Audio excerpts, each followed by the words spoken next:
இங்கே இருங்க.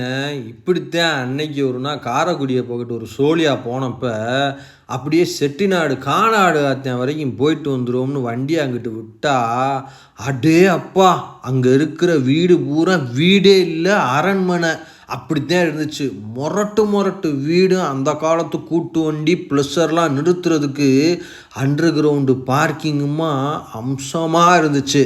அப்புறம் அங்கே ரொம்ப ஃபேமஸான கானாடு ஆத்தன் பேலஸுக்கு போனோம்.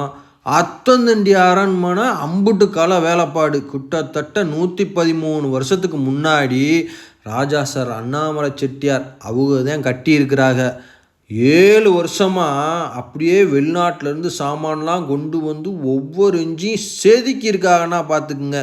பளிங்கியும் தேக்கும் கண்ணாடியுமா, அடே அப்பா, இன்னைக்கு அம்பானியே நினச்சா கூட இம்புட்டு வேலைப்பாட்டோட ஒரு அரண்மனையை கட்ட முடியாது.